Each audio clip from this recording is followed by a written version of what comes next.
ఆంధ్రప్రదేశ్ రాష్ట్ర కేబినెట్ సమావేశంలో గౌరవ ముఖ్యమంత్రి గారి అధ్యక్షతన రాష్ట్రానికి సంబంధించిన అనేక అంశాలపైన లోతుగా చర్చించుకొని నిర్ణయాలు తీసుకోవడం జరిగింది. ముందుగా పౌర సరఫరాల శాఖకు సంబంధించిన ముఖ్యమైన అంశం ఆ అంశం గురించి నేను ప్రస్తావించిన తర్వాత గౌరవ మంత్రివర్యులు పార్థసారథి గారు కేబినెట్ సమావేశం గురించి ఆయన వివరిస్తారు. సో ఈరోజు రాష్ట్ర ప్రభుత్వం తరఫున కేబినెట్లో మంత్రులందరం కూడా చర్చించి గతంలో ఉన్న పీడిఎస్ రైస్ పంపిణీ వ్యవస్థ ఏదైతే ఫేర్ ప్రైస్ షాపుల ద్వారా రాష్ట్ర వ్యాప్తంగా 29,000 షాపుల్లో ప్రతి నెల 1వ తారీఖు నుంచి 15వ తారీఖు వరకు ఉదయం నుంచి రాత్రి వరకు ప్రజలకి అందుబాటులో ఉండి సరుకులు సరఫరా చేసే వ్యవస్థని కుట్రపూరితంగా గత వైఎస్ఆర్సీపీ ప్రభుత్వం రాష్ట్రానికి అపార నష్టం కలిగిస్తూ వినియోగదారులు కూడా కనివిని అనిగిన రీతిలో ఇబ్బందికరమైన పరిస్థితులు తీసుకొచ్చారు. ఈ 9,260 MDU వ్యాన్లు ఏర్పాటు చేయడానికి కోసం 1,860 కోట్ల రూపాయలు ప్రజాధనాన్ని దుర్వినియోగం చేశారు. ట్రయల్ ప్రాజెక్టుగా ఇంటింటికి మేము డోర్ డెలివరీ చేస్తామని పెద్ద పెద్ద మాటలు చెప్పిన వారు ఆ ట్రయల్ ప్రాజెక్టు కోసం పైలట్ ప్రాజెక్ట్ కోసం మరొక 200 కోట్ల రూపాయలు వెచ్చించారు. చివరికి అంతిమంగా వినియోగదారుడికి చెప్పుకోలేని సమస్యలు, ఇంటింటికి ఎక్కడ కూడా డోర్ డెలివరీ జరగలేదు. ప్రతి వీధికి వచ్చి అది కూడా ఆ ఆపరేటర్కి ఏ విధంగా అనుకూలంగా ఉందో ఆ సమయానికే వచ్చి ఉన్నంతసేపు ఉండి వెళ్ళిపోయే పరిస్థితి ప్రతి ఒక్కరం కూడా మనం చూస్తూనే ఉన్నాం. మనకి ప్రజల్లో తిరుగుతున్నప్పుడు ఈ సమస్యలపైన వాళ్ళు ఎంతో ఆందోళన చెందుతూ మన దృష్టికి తీసుకొచ్చారు. ముఖ్యమంత్రి గారు కూడా కూటమి ప్రభుత్వం ఏర్పడిన తర్వాత IVRS సర్వే టేకప్ చేసినప్పుడు ప్రతి నెల సుమారు 30% లబ్ధిదారులు మాకు రేషన్ అందలేదనే విషయం ప్రతి నెల మాకు వివరాలు వస్తూనే ఉన్నాయి. ఈ నేపథ్యంలో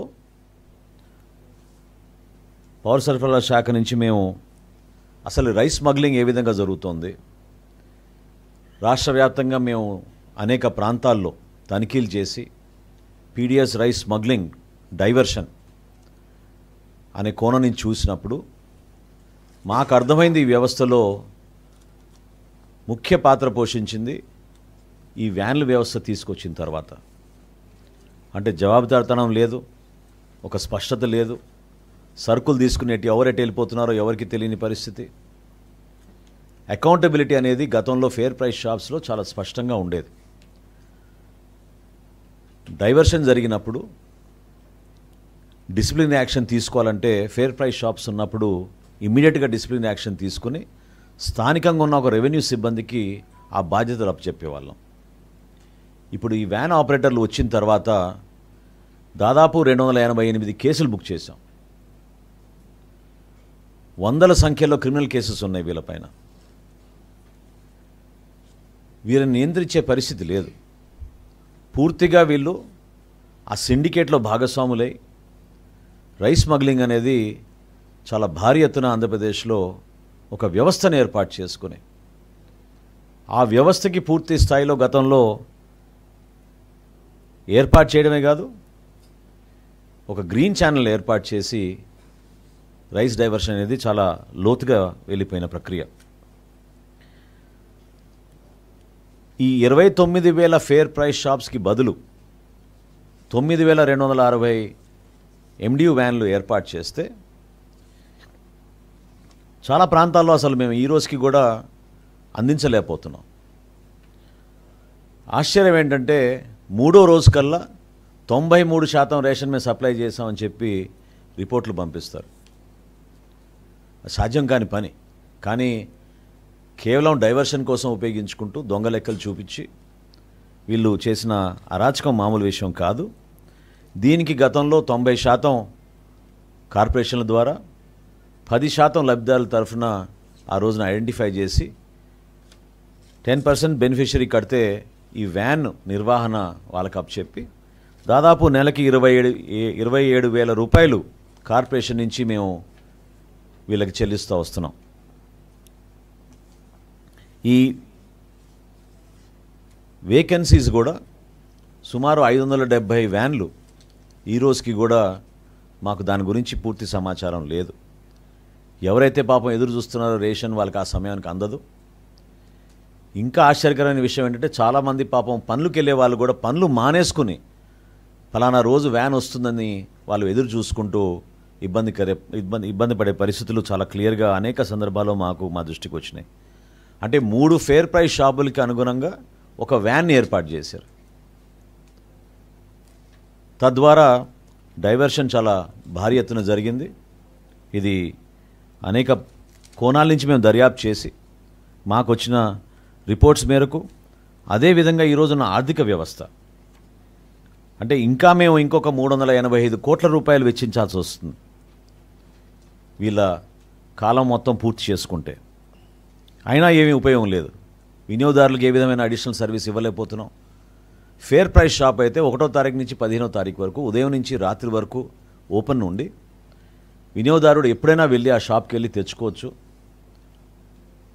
ఒకవేళ ఆ 2-3 రోజులు వెళ్ళలేకపోయినా ఖచ్చితంగా 15 రోజుల లోపే వెళ్ళగలిగేవాళ్ళు. అసలు ఎంత దురుద్దేశంతో ఈ స్కీమ్ని ప్లాన్ చేశారంటే ఎక్కడైనా మనం చూసాం ఒక వ్యాన్ కొని కేవలం 15 రోజులకే దాన్ని వినియోగించేటట్టు డిజైన్ చేశారు. నెలలో 15 రోజులు ఖాళీగా ఉండేటట్టు. ఖాళీగా ఉన్నా సరే ఆ డ్రైవర్కి ఆ ఖర్చులకి కార్పొరేషన్ నుంచి భరించేటట్టు ఈ నిర్ణయం తీసుకోవడం అనేది చాలా ఆశ్చర్యకరమైన విషయం. అంటే ప్రజలు ఏ విధంగా ఒక మంచి పరిపాలన కోసం ఎదురు చూస్తారో ప్రజాధనాన్ని దుర్వినియోగం చేసే విధంగా వాళ్ళ స్వార్థం కోసం స్వలాభం కోసం తీసుకున్న నిర్ణయం అనేది చాలా స్పష్టంగా కనపడుతుంది. ఈరోజు క్యాబినెట్లో మేము తీసుకున్న డెసిషన్ జూన్ 1వ తారీఖు నుంచి ఫేర్ ప్రైస్ షాపుల ద్వారానే పీడిఎస్ రైసు లబ్ధిదారులందరూ కూడా చేరవేసే విధంగా ఒక నిర్ణయం తీసుకున్నాం. దీంతో పాటు 65 సంవత్సరాల కన్నా ఎక్కువగా ఉన్న వయసులో ఉన్న వృద్ధులకు అదేవిధంగా దివ్యాంగులకు డోర్ డెలివరీ జరిగేటట్టు ఈరోజు ఒక నిర్ణయం తీసుకున్నాం. ఈ ఫేర్ ప్రైస్ షాప్స్లో కూడా మేము కొత్త యాప్ డిజైన్ చేసాం. రేషన్ చాలా పక్కాగా మేము మానిటర్ చేసుకునే విధంగా నెక్స్ట్ ఫేజ్లో మేము ప్రతి షాప్లో కూడా సీసీ కెమెరాలు కూడా ఏర్పాటు చేసి వాళ్ళ సర్వీసెస్ని మేము పెంచే విధంగా కేంద్ర ప్రభుత్వంతో చర్చించిన తర్వాత ప్రాథమిక అనుమతులు వచ్చినాయి మాకు. ఈ ఫేర్ ప్రైస్ షాప్స్ని చిన్న చిన్న కిరాణా షాపులుగా వాళ్ళు కూడా వ్యాపారం చేసుకునే విధంగా గిరిజన ప్రోడక్ట్స్ కానివ్వండి కేంద్ర ప్రభుత్వం అందించే ఈ భారత్ ప్రోడక్ట్స్ని ఈ షాపుల ద్వారా మేము వినియోగదారులకి తక్కువ రేటుకు తీసుకొచ్చే విధంగా ఒక నిర్ణయం తీసుకున్నాం. అదేవిధంగా ఈ 9,260 వ్యాన్లు ఎవరి పేరు మీద అయితే ఉన్నాయో బెనిఫిషరీస్ వాళ్ళందరికీ కూడా ఈ యాసెట్ని అంటే ఈ వ్యాన్ని ఉచితంగానే వాళ్ళకి ట్రాన్స్ఫర్ చేసే విధంగా ఒక నిర్ణయం తీసుకున్నాం. ఎందుకంటే వాళ్ళ లైవ్లీహుడ్ కూడా ఎఫెక్ట్ కాకూడదు. వాళ్ళు ఈ వ్యాన్స్ని ఉపయోగించుకుని వాళ్ళు కూడా గూడ్స్ డెలివరీయో లేకపోతే ఇంకో దానికో ఈ వ్యాన్ని ఉపయోగించుకునే విధంగా ఆ బెనిఫిషరీస్కే ఈ 5 కార్పొరేషన్లు SC corporation, ST corporation, BC corporation, EBC corporation, అదేవిధంగా minority Muslim and Christian finance కార్పొరేషన్కి ఈ యాసెట్స్ మేము ట్రాన్స్ఫర్ ఆటోమేటిక్గా జరిగిపోయినప్పుడు వాళ్ళ దగ్గర నుంచి ఆ బెనిఫిషరీస్కి ఎవరైతే 10% కట్టారో ఇనీషియల్గా వాళ్ళందరికీ కూడా ఈ వ్యాన్లు మళ్ళీ తిరిగి ఇచ్చేటట్టు ఉచితంగా రాష్ట్ర ప్రభుత్వం నుంచి ఆ నిర్ణయం తీసుకుని ఇంతటితో ఈ పీడిఎస్ రైస్ ఉక్కుపాదంతో కూటమి ప్రభుత్వం తీసుకున్న నిర్ణయాలు మనం ముందు తీసుకెళ్తున్న తరుణంలో ఈ పర్టికులర్ నిర్ణయం ఖచ్చితంగా దానికి దోహదపడుతుందని మేము భావిస్తున్నాం. కొంతవరకు మేము దీని ద్వారా ఈ రైస్ డైవర్షన్ ఖచ్చితంగా ఆగుతుందనే ఒక నమ్మకంతో ఈ కార్యక్రమాన్ని ఈరోజు తీసుకొచ్చాం. దీంతోపాటు దీపం 2 పథకం గురించి ఇంకొక నిర్ణయం తీసుకున్నాం ఈరోజు రాష్ట్ర క్యాబినెట్లో. గౌరవ ముఖ్యమంత్రి గారు ఆల్రెడీ దీని గురించి చాలా లోతుగా చర్చించారు. ఈరోజు క్యాబినెట్లో కూడా మంత్రులందరి అభిప్రాయం తీసుకున్న తర్వాత ఒక నిర్ణయానికి వచ్చింది ఏంటంటే ఈ 2వ ఫేజ్లో దీపం ఆల్రెడీ మేము 70 లక్షలు మంది బుకింగ్ చేసుకున్నారు. మొదటి దశలో 99,70,000 మంది దీపం 2 పథకం కింద ఉచిత గ్యాస్ పథకం లబ్ధి పొందారు. ఫేజ్ 2లో ఎప్పుడైతే ఏప్రిల్ నుంచి జూలై వరకు ఉందో ఫేజ్ 2లో ఆల్రెడీ ఇప్పటికే 70 లక్షల మంది బుకింగ్స్ చేసుకున్నారు. సో ఫేజ్ 2 అయిపోయిన తర్వాత ఫేజ్ 3లో వారికి ముందుగానే డబ్బులు వాళ్ళ ఖాతాలోకి వేసేటట్టు డైరెక్ట్గా ఈరోజు క్యాబినెట్ నిర్ణయం తీసుకుంది. ఈ లాజిస్టిక్ ఇష్యూస్ లేకపోతే ఈ ట్రాన్సాక్షన్లో వస్తున్న కొన్ని ఇష్యూస్ వలన చాలామంది ఆందోళన చెందుతూ మా అకౌంట్లో ఇంకా డబ్బులు పడలేదనే విషయం చాలా సందర్భాల్లో ప్రస్తావిస్తూ ఉన్నారు. కాబట్టి వాటిని అధిగమించే విధంగా ఈరోజు ఒక ఆలోచనకు వచ్చి డైరెక్ట్గా లబ్ధిదారుల ఖాతాలోకి ఆ గ్యాస్ సిలిండర్కి సంబంధించిన సబ్సిడీ ఏదైతే ఉందో ముందుగానే 3వ ఫేజు మొదలవ కన్నా ముందుగానే వాళ్ళ ఖాతాలో పడే విధంగా ఈరోజు క్యాబినెట్లో ఈ 2 నిర్ణయాలు ప్రధానమైన నిర్ణయాలు. ఖచ్చితంగా రాబోయే రోజుల్లో సంక్షేమంతో పాటు ఒక ట్రాన్స్పరెంట్గా అకౌంటబుల్గా ఉండే విధంగా రాష్ట్ర ప్రభుత్వం ఈరోజు ఈ నిర్ణయాలు తీసుకుంది. ఇప్పుడు నా సహచార మంత్రివర్యులు పార్థసారథి గారిని మిగతా అంశాల గురించి మాట్లాడమని కోరుతున్నాను.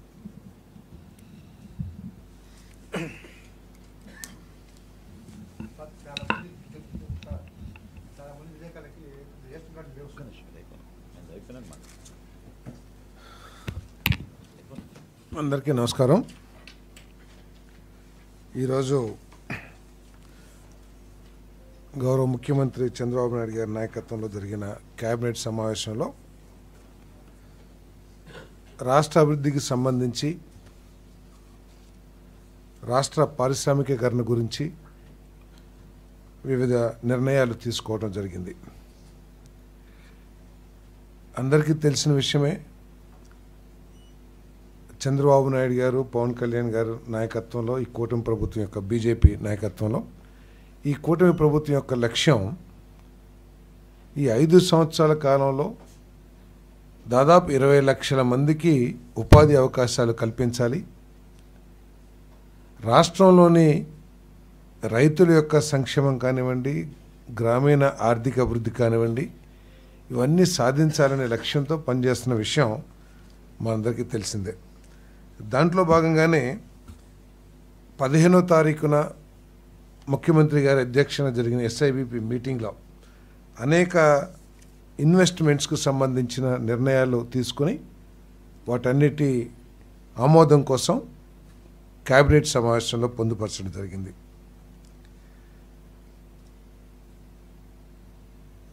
దాదాపు 13,000 కోట్ల రూపాయల పెట్టుబడికి సంబంధించి వివిధ సెక్టర్స్లో ప్రతిపాదనలు ఏదైతే ఎస్ఐబిపి పరిశీలించిందో వాటన్నిటిని కూడా ఈరోజు ప్రభుత్వం ఆమోదం తెలిపిందని చెప్పేసి మనం చేస్తాను. దాంట్లో Deccan fine chemicals private limited 1,560 కోట్ల రూపాయల పెట్టుబడితో 1,800 మందికి ఉద్యోగ అవకాశాలు. Bharat electronics limited defence systems integration complex government of ఇండియాది 1,400 కోట్ల పెట్టుబడితో 800 మందికి ఉపాధి అవకాశాలు లభించేది.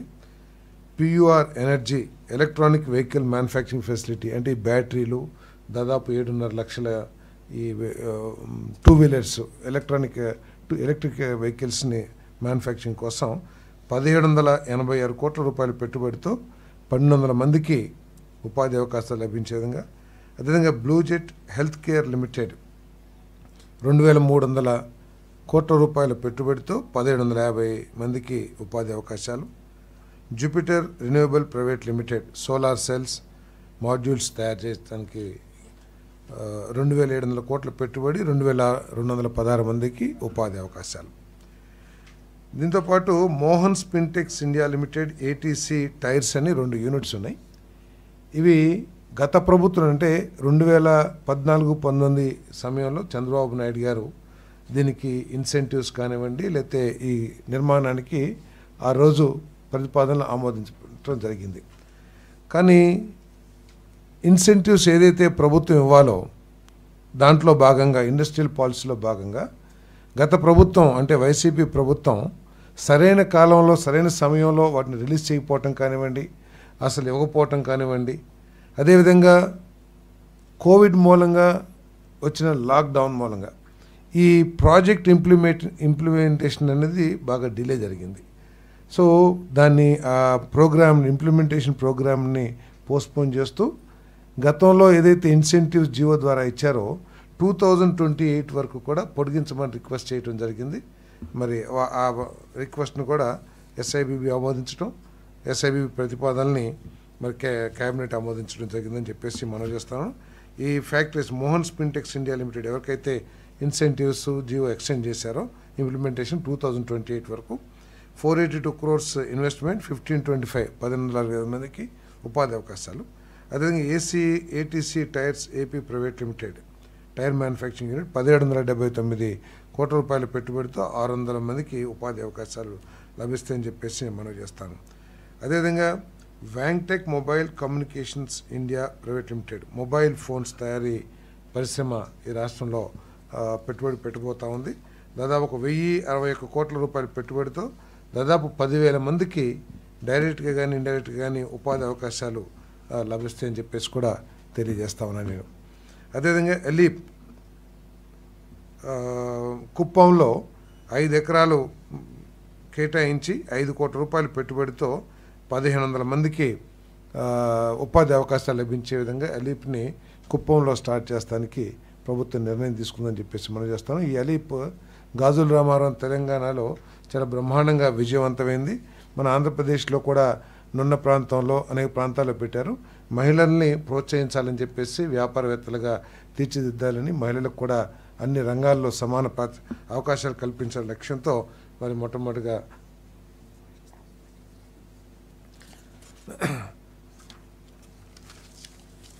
కుప్పంలో స్థలం కేటాయించడం జరిగింది 5 కోట్ల రూపాయలు పెట్టుబడితో. అదేవిధంగా కంప్రెస్డ్ బయోగ్యాస్ మన తోటపల్లి నియోజకవర్గంలో నితిన్ సాయి కన్స్ట్రక్షన్స్ వారు 150 కోట్ల రూపాయల పెట్టుబడితో దాదాపు 500 మందికి డైరెక్ట్గా ఇండైరెక్ట్గా ఉపాధి అవకాశాలు లభించడం. అదేవిధంగా దేశ్రాజ్ సోలార్ ఎనర్జీ ప్రైవేట్ లిమిటెడ్ అనంతపూర్లో విండ్ పవర్ జనరేషన్ కోసం 2,920 కోట్ల రూపాయలు పెట్టుబడి 230 మందికి ఉపాధి అవకాశాలు లభించే విధంగా. అదేవిధంగా Amplus energy solutions private limited wind solar power projects 3,941 కోట్ల పెట్టుబడితో 260 మందికి ఉపాధి అవకాశాలు. అదేవిధంగా Bondada engineering limited Anantapuram solar power project 9,000 కోట్లతో 3,900 మందికి ఉపాధి అవకాశాలు. రాబోయే రోజుల్లో జియోగ్రఫికల్ అడ్వాంటేజ్ కానివ్వండి, ఏదైనా కానివ్వండి, అనంతపూర్ పారిశ్రామికంగా ఎనర్జీ రంగంలో అదేవిధంగా మ్యానుఫ్యాక్చరింగ్ రంగంలో కూడా ప్రముఖ పాత్ర వహించబోతూ ఉంది. మరి ప్రభుత్వం కూడా అక్కడ కావాల్సిన అన్ని వసతులు, ఏ ఇండస్ట్రియలిస్ట్ ఈ రాష్ట్రానికి వచ్చినా కూడా వారికి కావాల్సిన చట్టపరిధిలో రూల్స్కి లోబడి వారికి కావాల్సినవన్నీ కూడా ఎటువంటి ఆలస్యం లేకోకుండా మరి అలాట్మెంట్ చేయాలని చెప్పేసి ఈరోజు క్యాబినెట్లో కూడా చర్చించడం జరిగిందని చెప్పేసి మనం చేస్తాను. అదేవిధంగా tourism department Bengal ultimate resorts LLP 5 star resorts 150 కోట్ల పెట్టుబడితో 350 మందికి, Shavanthi hotels and resorts private limited 3 star and 5 star hotels తిరుపతిలో 327 కోట్ల పెట్టుబడితో 570 మంది ఉపాధి అవకాశాలు. అదేవిధంగా వరుణ్ హాస్పిటాలిటీ ప్రైవేట్ లిమిటెడ్ విశాఖపట్నంకి 5 star hotel and IT space 899 కోట్ల పెట్టుబడితో 1,300 మందికి ఉపాధి అవకాశాలు. ఈ టూరిజం వాళ్ళు రిక్వెస్ట్ చేసిన మేరకు వీళ్ళకి ఈ ఎస్సీ ఎస్టీ రీయింబర్స్మెంట్ 15 సంవత్సరాలు 12 సంవత్సరాల్లో రీయింబర్స్మెంట్ స్కీమ్ను కూడా అలాట్ చేయడం జరిగింది. మిగతావన్నీ కూడా ఏదైతే టూరిజం పాలసీ ఉందో మన government of AP tourism policy దానికి లోబడి అవన్నీ కూడా ఈ ప్రాజెక్ట్స్కి ఇంప్లిమెంట్ అవుతాయని చెప్పేసి మనం చేస్తాను. అదేవిధంగా Daikin air conditioning India private limited air conditioners and components manufacturing సిసిటీలో ఆల్రెడీ ఒక యూనిట్ ఉంది. అక్కడ ఇంకా ఫర్దర్ ఎక్స్పాన్షన్ కోసం 2,475 కోట్ల రూపాయల పెట్టుబడితో 5,150 మందికి మరి ఉపాధి అవకాశాలు లభించే కార్యక్రమం చెప్పేసి మనం చేస్తాను. అదేవిధంగా Sensorium photonics India private limited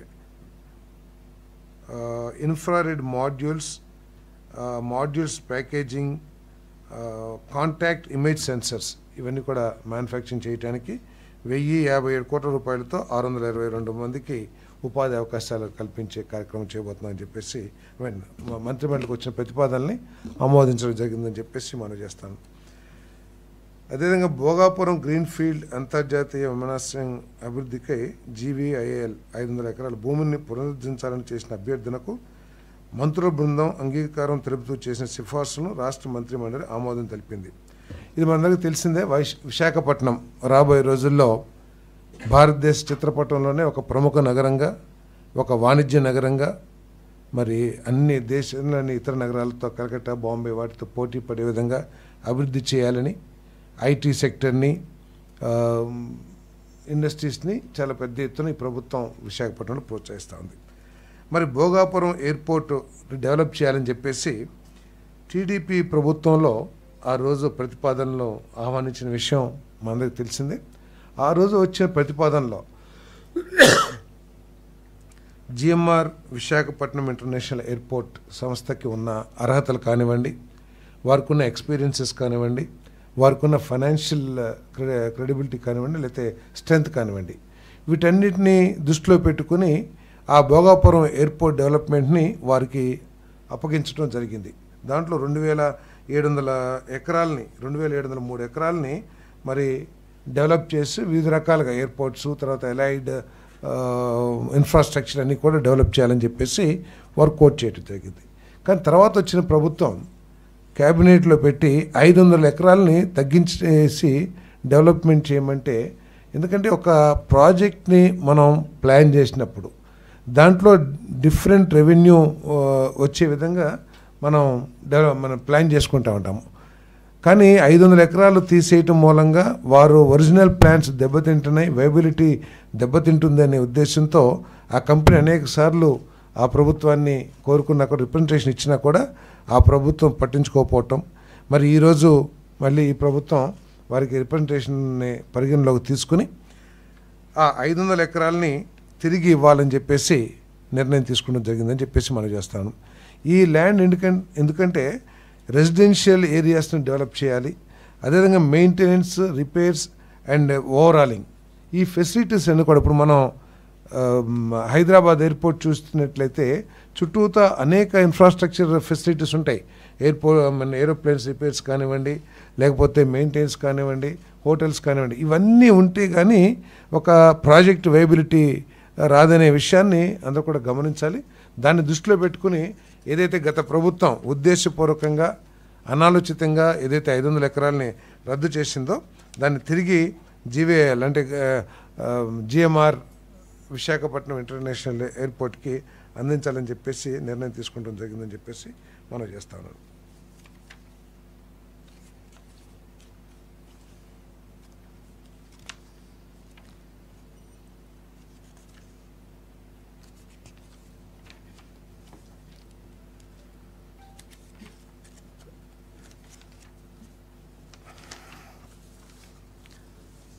ఎడ్యుకేషన్కి సంబంధించి అనేక నిర్ణయాలు తీసుకోవడం జరిగిందని చెప్పేసి కూడా ఈ సందర్భంగా తెలియజేస్తా ఉన్నాను నేను.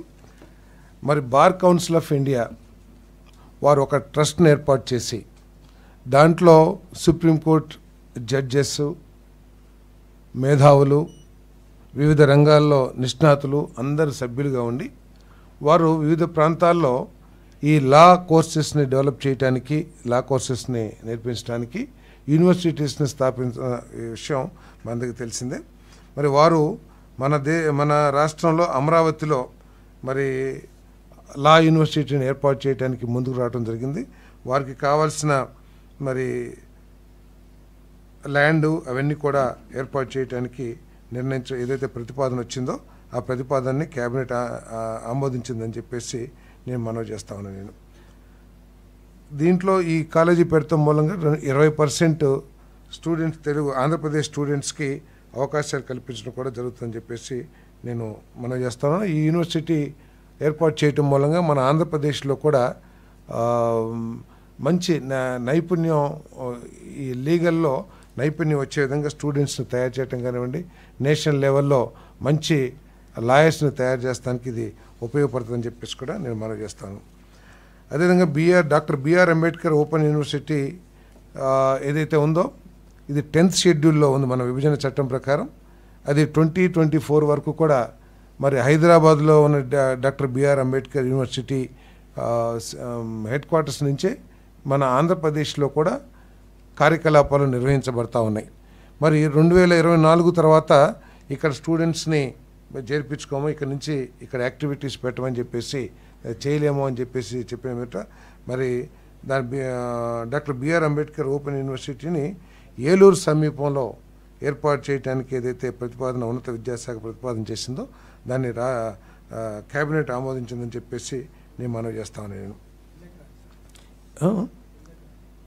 ఇంకా ల్యాండ్ అంతా డెవలప్ చేయలేదు, అంటే ఏలూరులో నిర్మాణం చేయాలని చెప్పేసి ఏలూరు పరిసర ప్రాంతాల్లో డాక్టర్ బిఆర్ అంబేద్కర్ యూనివర్సిటీ స్థాపించాలని చెప్పేసి నిర్ణయం తీసుకోవడం జరిగింది. ఈ ప్రభుత్వం యొక్క లక్ష్యం ఏంటంటే ఇంటర్నేషనల్ స్టాండర్డ్స్తో ఉన్న అన్ని అవకాశం ఉన్న ఇన్స్టిట్యూషన్స్ అన్నిటినీ కూడా ఇక్కడికి తీసుకురావాలని మన యువకుల లబ్ధి కోసం వాళ్ళని అన్ని రంగాల్లో కూడా నిష్ణాతులు చేయటం ఉద్దేశంతో, అదేవిధంగా ప్రతి జిల్లాలో కూడా ప్రైవేట్ సెక్టర్లో కానీ లేకపోతే గవర్నమెంట్ సెక్టర్లో కానీ ఏదో ఒక యూనివర్సిటీని ఏర్పాటు చేయాలని చెప్పేసి కూడా ఈ ప్రభుత్వం పనిచేస్తుందని చెప్పేసి మనం చేస్తాను. ఇప్పటికే పేరెన్నిక కన్నా కొన్ని ఇంటర్నేషనల్ యూనివర్సిటీతో కూడా ప్రభుత్వం సంప్రదింపులు జరుగుతూ ఉంది. రాబోయే రోజుల్లో ఇంటర్నేషనల్గా పేరు పొందిన ర్యాంకింగ్స్ ఉన్న యూనివర్సిటీస్ కూడా మన రాష్ట్రంలో వారి కార్యకలాపాలను ప్రారంభించడానికి కూడా ముందుకు వస్తున్నారని చెప్పేసి నేను ఈ సందర్భంగా తెలియజేస్తాను. అదేవిధంగా పొట్టి శ్రీరాములు తెలుగు విశ్వవిద్యాలయ చట్టం 1985లోని సెక్షన్ 3(2) ప్రకారం ఆంధ్రప్రదేశ్లోని రాజమహేంద్రవరంలో పొట్టి శ్రీరాములు తెలుగు విశ్వవిద్యాలయం ప్రధాన కార్యాలయాన్ని ఏర్పాటు చేయడానికి నోటిఫికేషన్ జారీ చేసేందుకు రాష్ట్ర ఉన్నత విద్యాశాఖ చేసిన ప్రతిపాదనని రాష్ట్ర మంత్రిమండలి ఆమోదించిందని చెప్పేసి నేను మనవి చేస్తాను. ఈ మూలంగా ఏంటంటే ఈ రాష్ట్రంలో తెలుగు భాష సాహిత్యం మరియు సంస్కృతిలో ఉన్నత స్థాయి పరిశోధనా కేంద్రంగా కూడా పనిచేస్తున్న యూనివర్సిటీ. మరి గత ప్రభుత్వం తెలుగుకి అన్ని విధాల అట్టడుగు అవకాశాలు కల్పించినా కూడా ఇది మన మాతృభాష, దీన్ని అన్ని విధాలా కూడా అభివృద్ధి చేయాలనే లక్ష్యంతో అన్ని భాషలు కూడా గౌరవిస్తూ మన మాతృభాష అయిన తెలుగుకి అత్యంత ప్రాధాన్యం ఇవ్వాలనేది ఈ ప్రభుత్వం యొక్క లక్ష్యం అని చెప్పేసి కూడా ఈ సందర్భంగా తెలియజేస్తాను. తెలుగు భాష మరియు సాహిత్యం ఆధారంగా కళా సంస్కృతి, సంగీతం, రంగస్థల నాటకాలు, చిత్రలేఖనం మరియు చేతి పనులు మరియు ఇలాంటి వాటిలో అధునాతన అధ్యయనం మరియు పరిశోధనలు సులభతరం చేయడానికి మరియు నియంత్రించడానికి ఉపయోగపడుతుంది. భవిష్యత్తులో జరిగే శాస్త్రీయ పరిణామాలను దృష్టిలో ఉంచుకొని ప్రతి రంగంలోనూ ప్రాచీన తెలుగు సాహిత్యంపై పరిశోధనకు అవకాశం కల్పించడం జరుగుతుంది.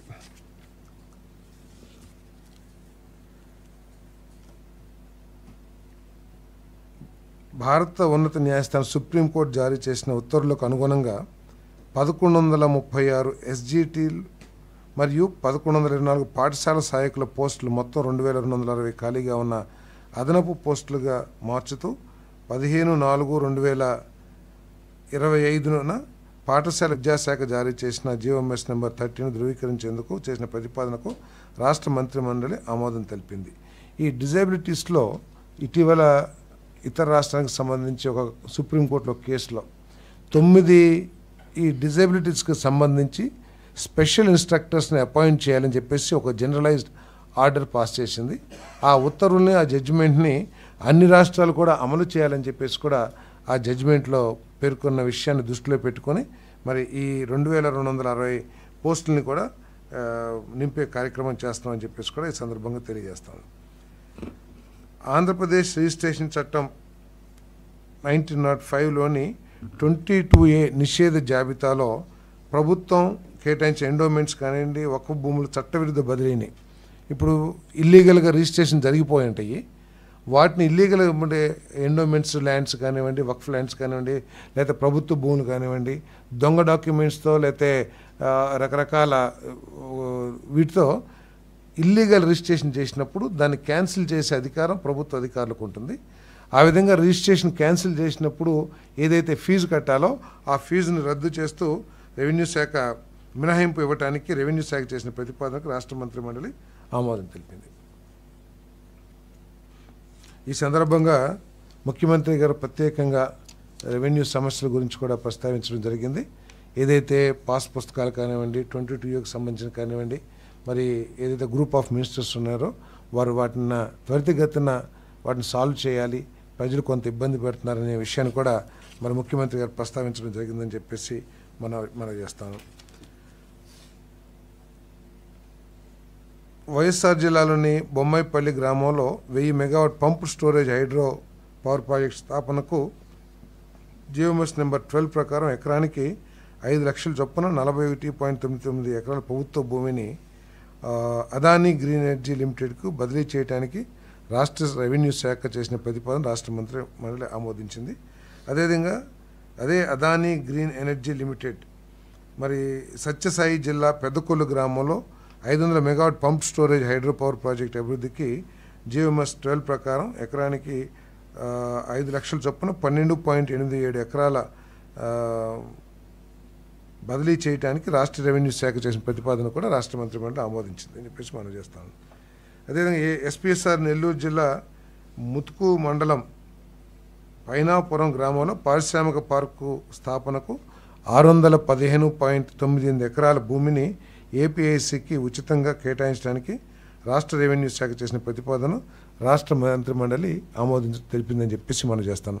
ఈ సందర్భంగా ముఖ్యమంత్రి గారు మాట్లాడుతూ 175 నియోజకవర్గాల్లో 175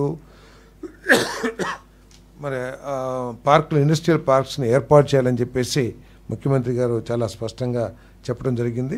రాష్ట్రంలో పారిశ్రామిక అభివృద్ధి చేయడానికి ఇది చాలా దోహదపడుతుందని, అదేవిధంగా ఈ ఫుడ్కి సంబంధించిన రైతులకు మేలు చేసే ఇండస్ట్రీస్ను కూడా తీసుకురావడానికి ప్రతి ఒక్కరు కూడా వారి వారి అవకాశాలను బట్టి కృషి చేయాలని చెప్పేసి కూడా ముఖ్యమంత్రి గారు సూచన చేయడం జరిగిందని చెప్పేసి మనం చేస్తాం. ఎందుకంటే ఈ ఫుడ్ ప్రాసెసింగ్ ఇండస్ట్రీస్ రావడం ద్వారా రైతులు పండించే పంటలకి గిట్టుబాటు ధరలు లభించడమే కాకుండా వారికి ఆర్థికంగా మేలు జరుగుతుంది. గ్రామాలని, రైతు సమస్యల్ని, రైతు సంక్షేమం ఈ ప్రభుత్వానికి అత్యధిక ప్రాధాన్యమైంది. కాబట్టి ఫుడ్ ప్రాసెసింగ్ మీద అధికారులు కానీ మరి ప్రజాప్రతినిధులు కానీ ఎక్కువ దృష్టి పెట్టాలని చెప్పేసి కూడా ముఖ్యమంత్రి గారు సూచించడం జరిగిందని చెప్పేసి మనం చేస్తాను. అదేవిధంగా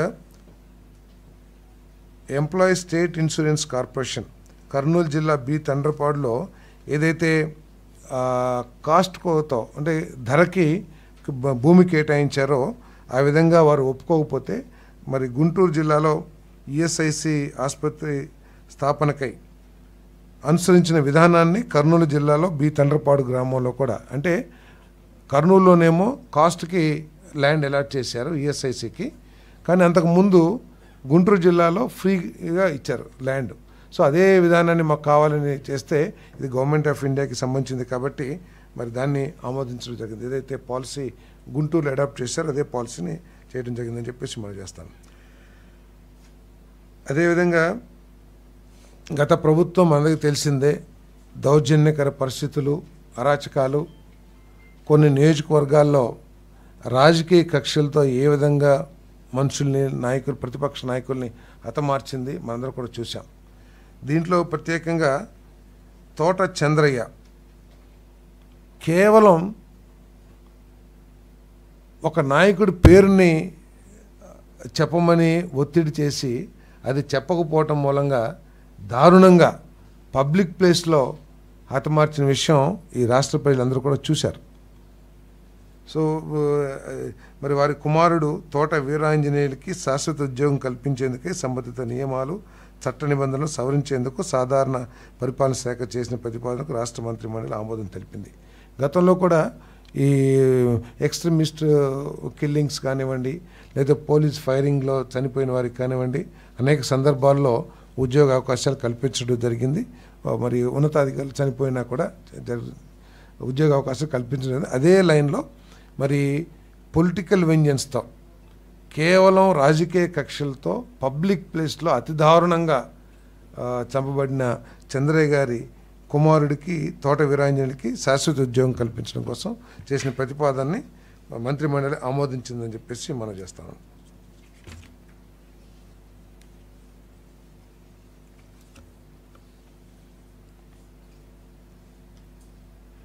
ఆంధ్రప్రదేశ్ జిల్లా ఏర్పాటు చట్టం 1974లోని సెక్షన్ 3 యొక్క సబ్సెక్షన్ 5 ప్రకారం చిత్తూరు జిల్లాలోని పలమనేరు రెవెన్యూ డివిజన్ నుండి పొంగనూరు, చౌడేపల్లి, సోమల మరియు సదుం మండలాలను మరియు చిత్తూరు జిల్లాలోని చిత్తూరు రెవెన్యూ డివిజన్ నుండి రొంపిచెర్ల మండలాన్ని అన్నమయ్య జిల్లాలోని మదనపల్లి రెవెన్యూ డివిజన్కు బదిలీ చేయడానికి ప్రాథమిక నోటిఫికేషన్ జారీ చేసేందుకే రెవెన్యూ శాఖ చేసిన ప్రతిపాదనకు రాష్ట్ర మంత్రిమండలి ఆమోదం తెలిపింది. సో గతంలో ఏ విధంగా ప్రత్యేకంగా ఈ విషయంలో, ఈ మండలాల విషయంలో కొన్ని రాజకీయ కారణాలతో ఇష్టం వచ్చిన మండలాలని వారికి కావాల్సిన విధంగా డిస్ట్రిబ్యూట్ చేసి కొన్ని మండలాలని కొన్ని జిల్లాల్లో, అంటే ఒకే నియోజకవర్గానికి సంబంధించిన మండలాల్ని కొన్నేమో చిత్తూరు జిల్లాలో, కొన్నేమో అన్నమయ్య జిల్లాలో కేవలం రాజకీయ కారణాలతో వారికి రాజకీయ ఇన్వాల్వ్మెంట్ అన్ని జిల్లాల్లో ఉండాలనే ఉద్దేశంతో చేశారనే విషయం అందరికీ తెలిసిందే. దాన్ని అన్నమయ్య జిల్లాలో అన్ని రెవెన్యూ డివిజన్స్ కూడా అన్నమయ్య జిల్లాలో కలపడానికి ఏదైతే నోటిఫికేషన్ జారీ చేసే ప్రతిపాదన రెవెన్యూ శాఖ చేసిందో దాన్ని రాష్ట్ర మంత్రిమండలి ఆమోదించిందని చెప్పేసి మనం చేస్తాను.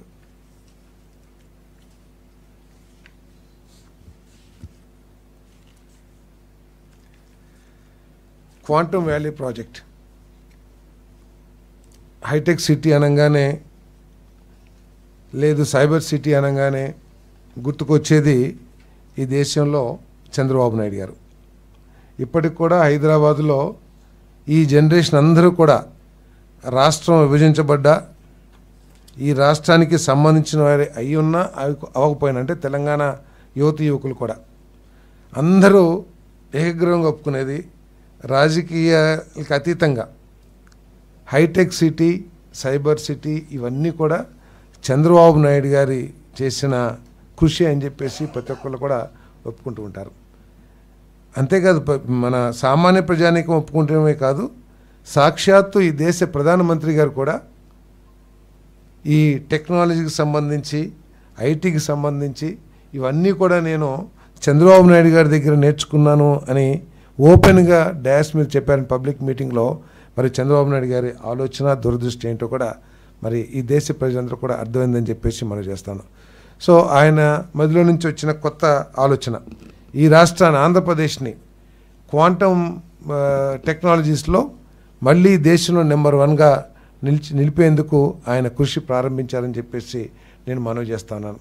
ఇప్పుడు 1922లోనే ఎప్పుడో ఈ క్వాంటమ్ టెక్నాలజీస్ని డెవలప్ చేయడానికి గవర్నమెంట్ ఆఫ్ ఇండియా దాదాపు 1 lakh crores మరి కేటాయించడం జరిగింది నిధుల్ని.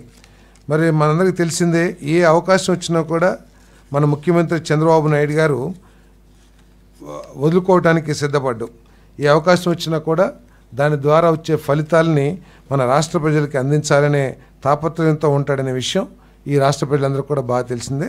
మరి దాంట్లో భాగంగా ఆ నిధులు వినియోగించుకొని కానివ్వండి, భవిష్యత్తులో క్వాంటమ్ టెక్నాలజీకి ఉన్న ఇంపార్టెన్స్ని దృష్టిలో పెట్టుకుని కానీ, టెక్నాలజీ డెవలప్మెంట్ని దృష్టిలో పెట్టుకుని మరి ఇప్పటికే మరి IBM, TCS మరియు L&Tలతో కుదుర్చుకున్న 3 అవగాహన ఒప్పందాలను ధృవీకరించడానికి పరిశ్రమలు, మౌలిక సదుపాయాలు మరియు వాణిజ్య శాఖ చేసిన ప్రతిపాదనను రాష్ట్ర మంత్రిమండలి ఆమోదించిందని చెప్పేసి నేను మనవి చేస్తాను. నేను దీని మూలంగా ఏంటంటే మన యువతకి మళ్ళీ ఒక కొత్త ఓపెనింగ్స్, ఏ విధంగా అయితే కొన్ని లక్షల మంది ఐటీ ద్వారా ఈ రాష్ట్రంలో వినియోగించుకోగలిగారో, మన రాష్ట్ర ప్రభుత్వం లేదా చంద్రబాబు నాయుడు గారు చేసిన డెవలప్మెంట్ని మళ్ళీ రాబోయే రోజుల్లో కూడా ఈ రాష్ట్ర యువకులకి గొప్ప అవకాశాలు ఈ క్వాంటమ్ వ్యాలీ ద్వారా రాబోతున్నాయని చెప్పేసి కూడా ఈ సందర్భంగా తెలియజేస్తూ ఆ ప్రతిపాదనని రాష్ట్ర మంత్రిమండలి ఆమోదించిందని చెప్పేసి నేను మనవి చేస్తాను.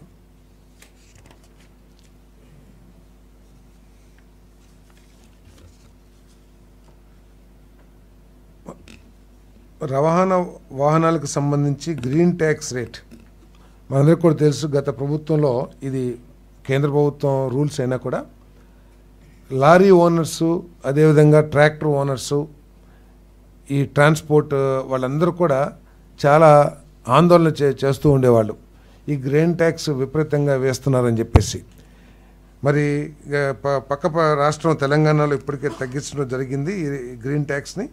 ఇప్పుడు దాన్ని దృష్టిలో పెట్టుకుని రవాణా వాహనాలకు సంబంధించి గ్రీన్ ట్యాక్స్ రేట్ని తగ్గించడానికి AP motor vehicles of green tax 1963లోనే 5వ షెడ్యూల్లో సవరణ చేయడానికి రవాణా మరియు భవనాల శాఖ ప్రతిపాదించిన డ్రాఫ్ట్ బిల్లుకు రాష్ట్ర మంత్రిమండలి ఆమోదం తెలిపిందని చెప్పేసి నేను మనవి చేస్తాను. దాని మూలంగా ఏంటంటే ఇంతకుముందు క్వార్టర్లీ ట్యాక్స్ లెవీ చేసేవాళ్ళు ఈ గ్రీన్ ట్యాక్స్ కింద. దాన్ని తీసేసి కేవలం 1500 రూపాయలు 3000 రూపాయలు ట్యాక్స్గా నిర్ణయించడం జరిగింది. దీన్ని సవరించి ఆంధ్రప్రదేశ్ హైకోర్టులో వివిధ కేటగిరీల్లో 245 పోస్టుల కల్పనకు న్యాయశాఖ చేసిన ప్రతిపాదనను రాష్ట్ర మంత్రిమండలి ఆమోదించిందని చెప్పేసి మనం చేస్తాం. నేను డిఫరెంట్ కేటగిరీస్ పోస్టులు ఇవన్నీ కూడా ఏంటంటే జిల్లా జడ్జి క్యాడర్లో రిజిస్ట్రార్, ఎడిటర్, జాయింట్ రిజిస్ట్రార్లు, డిప్యూటీ రిజిస్ట్రార్లు, అసిస్టెంట్ రిజిస్ట్రార్లు వివిధ కేటగిరీస్కి సంబంధించిన 245 పోస్టులని శాంక్షన్ చేయడం జరిగిందని చెప్పేసి మనం చేస్తాం. Okay, long agenda 31. ఇటీవల పంటలు చాలా తక్కువ ఉంటాయి. ఇది హార్టికల్చర్ కాబట్టి తప్పకుండా క్యాబినెట్ సబ్ కమిటీ పరిశీలిస్తుంది. చేసి జిల్లా అధికారుల నుంచి సమాచారం తెప్పించుకుని నష్టపోయిన రైతులకి ఏ విధంగా చేయాలో చేస్తాం, నష్టపరిహారం చేస్తాం. డిస్కషన్ రాలేదు. మీరు అడిగిన పాయింట్ కింద క్యాబినెట్లో డిస్కషన్ వచ్చింది. ముఖ్యమంత్రి గారు చాలా స్పష్టంగా చెప్పారు, మనకి ప్రయారిటీ రైతు. సో రైతు సంతోషంగా ఉండాలనే దానిపైన అందరూ దృష్టి సారించండి. మా గ్రూప్ ఆఫ్ మినిస్టర్స్ కూడా అదే ఆదేశాలు ఇచ్చారైనా ఎట్టి పరిస్థితుల్లో కూడా గిట్టుబాటు ధర విషయంలో కానివ్వండి, కొనుగోలు విషయంలో కానివ్వండి ఎక్కడ కూడా లోట్లు ఎక్కడ చూసుకోమని చెప్పారు. ఇప్పుడే గ్రూప్ ఆఫ్ మినిస్టర్స్ మీటింగ్ కూడా గంట ముందు మేము చేసుకుని ఇక్కడికి వచ్చాము సమావేశానికి. సో ప్రత్యేకంగా దానిపైన ఫోకస్ పెట్టాం. డెఫినెట్గా రాబోయే రోజుల్లో నెక్స్ట్ ఖరీఫ్ మాసానికి ఇంకా అద్భుతంగా చేసే విధంగా మేము ప్రిపేర్ అవుతున్నాం.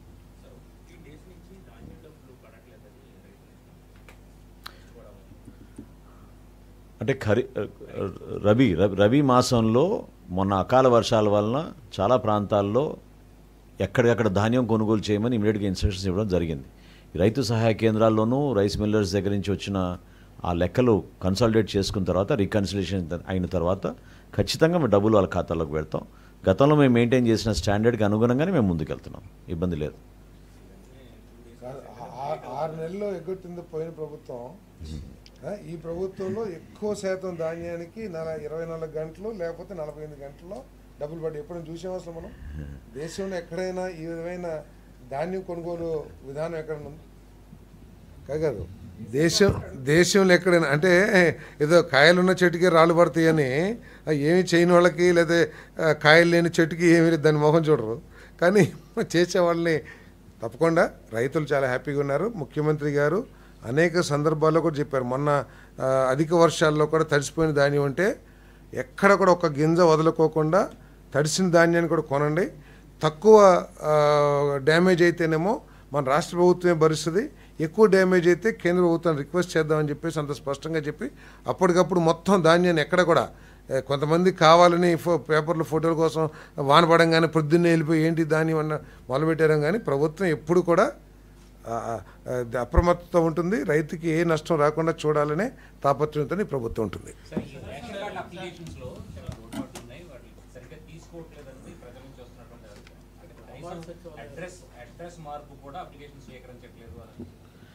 ఏమంటే ఇప్పుడు వరకు ఈ ప్రక్రియ మొదలైన తర్వాత 3,41,000 అప్లికేషన్స్ వచ్చినాయి. అందులో మీకు బ్రేకప్ ఇస్తాను. మెంబర్ అడిషన్ అంటే కుటుంబంలో ఒక సభ్యుడిని చేర్చడానికి కోసం 2,54,000, కొత్త రైస్ కార్డులకి 40,000, చేంజ్ ఆఫ్ అడ్రస్ కేవలం 5,900. సో కొన్ని సర్వీసెస్ మనం ఆల్రెడీ ఎనేబుల్ చేసాం. ఈరోజు కూడా ఒక వార్త వచ్చింది, దానికి కూడా నేను వివరణ ఇవ్వాలనుకున్నాను. అదేంటంటే గతంలో దంపతులకి వాళ్ళ కార్డు వాళ్ళు కోరుకుంటారు కాబట్టి ఎవరైనా సరే కొత్తగా పెళ్ళైన వాళ్ళు మీరు కార్డు తీసుకోవచ్చు సపరేట్గా అనేది మేము ప్రకటించాం. అయితే ఆధారం ఉండాలి కాబట్టి మ్యారేజ్ సర్టిఫికేట్ అనేది ఇనిషియల్గా అడిగారు. కానీ ఎప్పుడైతే మా దృష్టికి వచ్చిందో కొన్ని చోట్ల ఇబ్బంది పెడుతున్నారని ఇమ్మీడియట్గా అది నాన్ కంపల్సరీగా మేము నమోదు చేసాం. సో రిజిస్ట్రేషన్ అప్పుడే ఎవరైనా సరే మ్యారేజ్ సర్టిఫికేట్ ఇవ్వాల్సిన అవసరం లేదు. కొన్ని చోట్ల ఏంటంటే ఫోటోనో లేకపోతే మీ దగ్గర పెళ్లి కార్డు ఉందా మీరు అదొక ప్రూఫ్ చూపించండి అని అడుగుతున్నారు. కానీ అది ఎప్పుడు వెరిఫికేషన్ కోసం వచ్చినప్పుడు గ్రామ సచివాలయం వార్డు సచివాలయం సిబ్బంది వచ్చినప్పుడు మాత్రమే చేస్తారు. కానీ ఆన్లైన్లో మాత్రం we have made it non compulsory and we have enabled it. సిమిలర్గా కొన్ని ఫెసిలిటేట్ చేయడానికి కోసం కొన్ని ప్రయత్నాలు చేస్తూనే ఉన్నాం. అనుసంధానం చేయాల్సిన అవసరం ఇంకా కొంచెం ఉంది. బహుశా ఇంకో నెక్స్ట్ 48 అవర్స్లో ప్రాసెస్ అంతా ఇంకా చాలా స్మూత్గా వెళ్తుంది.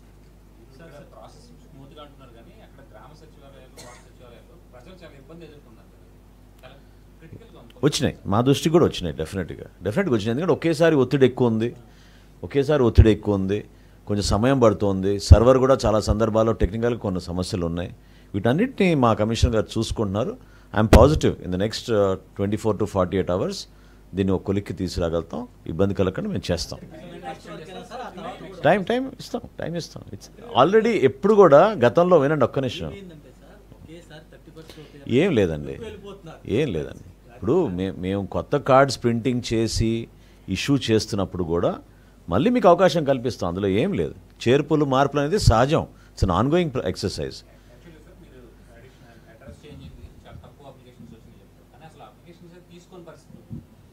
అట్లా లేదండి. అట్లా అంటే లేదు. మాకు ఫీడ్బ్యాక్ రెగ్యులర్గా వస్తుంది. మాకు 1967కి కానివ్వండి, లేకపోతే మా ఫోన్స్కి కానివ్వండి, మా మెయిల్స్ కానివ్వండి, ప్రతిరోజు మాకు మెసేజెస్ వస్తున్నాయి. We're trying to address as many as possible.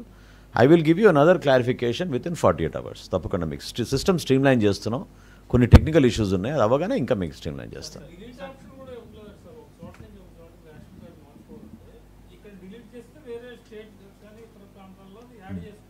Deletion of an individual unit ఒక అంశం అండి. కొంతమంది ఏమో వాలంటరీ సరెండర్ చేద్దాం అనుకుంటున్నారు కార్డు, కొంతమంది మైగ్రేషన్ వలన డిలీషన్ అనేది ఒక ఇష్యూ అండి. ఈ మూడింటిని మేము మీకు వివరణ మీకు ఇస్తాం.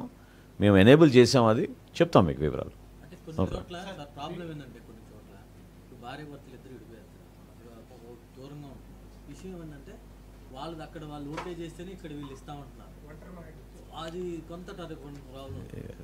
ఫస్ట్ డే నుంచే ఒంటరి మహిళకి ప్రత్యేకంగా మేము సింగిల్ మెంబర్ కార్డు ఇస్తామని హామీ ఇచ్చాం. అదేవిధంగా ఎవరైనా ఆశ్రమాల్లో ఉంటున్నా లేదా ఇతర ప్రాంతాల్లో ఒంటరిగా ఉంటున్నా కూడా పాపం వాళ్ళకి అంటే లీగల్ ఇష్యూస్ ఉన్నా కూడా డివోర్స్ విషయంలో ఆ విషయంలో కూడా 7 years దాటితే ఖచ్చితంగా మనం వాళ్ళకి సపరేట్ కార్డు ఇచ్చేటట్టు మేము వెసులుబాటు కల్పించాం. ఇంకా కొంతమందికి అవగాహన లేక క్షేత్రస్థాయిలో ఇబ్బంది అవుతుంది. రేపు ఉదయం వీడియో కాల్ పెట్టారు, మళ్ళీ వీడియో కాన్ఫరెన్స్ పెట్టాం. ప్రతి గ్రామ సచివాలయం వార్డు సచివాలయం సిబ్బందికి మేము ఎనేబుల్ చేస్తాం. ఈ ఇన్ఫర్మేషన్ వాళ్ళకి చేరేటట్టు తప్పకుండా మేము చర్యలు తీసుకుంటాం.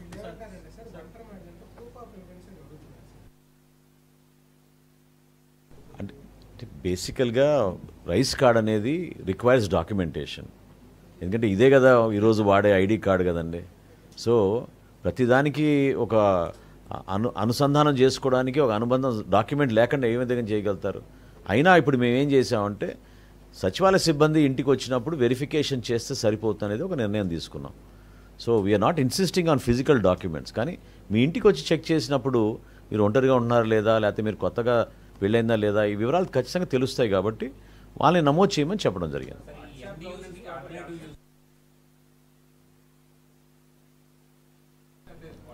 వాళ్ళకి ఇచ్చేస్తున్నాం కదా సొంతంగా.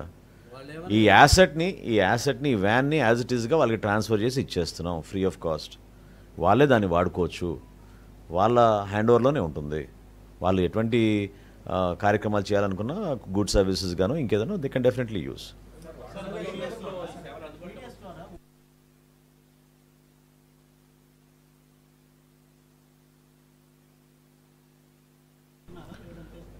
అంటే మేము ప్రైస్ ఇంటర్వెన్షన్ మాత్రం చేస్తామండి. ధరలు బాగా పెరిగిపోయినప్పుడు ఖచ్చితంగా ఒక బాధ్యత తీసుకుని తక్కువ రేట్కి వినియోగదారులకి అందిస్తాం. కందిపప్పు కూడా ఆ విషయంలో ఆ రోజు ఎందుకంటే 175, 180 రూపాయలకి చేరినప్పుడు మేము కేవలం వాళ్ళకి 76 రూపాయలకే ఇచ్చే విధంగా ఆ రోజున సరఫరా చేసాం. ఈ రోజున స్థిరపడిన ధరలు కాబట్టి ఇంటర్వెన్షన్ వచ్చినప్పుడు తప్పకుండా మేము ఇంటర్వెన్షన్ చేస్తాం.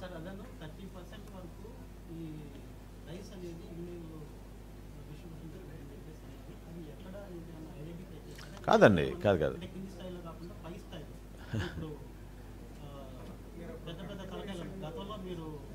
అంటే ఇప్పుడు మా కూటమి ప్రభుత్వం వచ్చిన తర్వాత ఇప్పుడు వరకు ఈ 11 నెలల్లో దాదాపు 70,000 మెట్రిక్ టన్నులు మేము రైస్ సీజ్ చేసాం.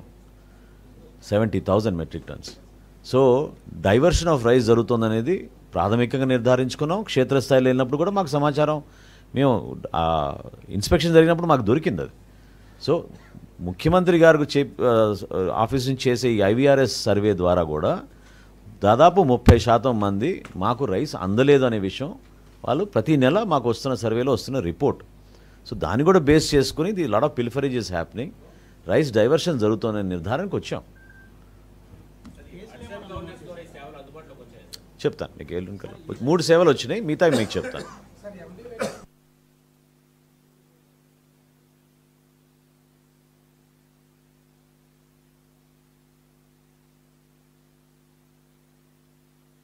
అంటే వన్ టైం సెటిల్మెంట్ మేము బ్యాంకర్స్తో కూర్చోవాలండి. ఇప్పటివరకు మాకు వచ్చిన సమాచారం దాదాపు 188 కోట్లు బ్యాంకర్స్తో కూర్చొని మేము ఇప్పటివరకు కట్టింది అంటున్నారా? ఇప్పటివరకు కట్టింది 1860 కోట్లు.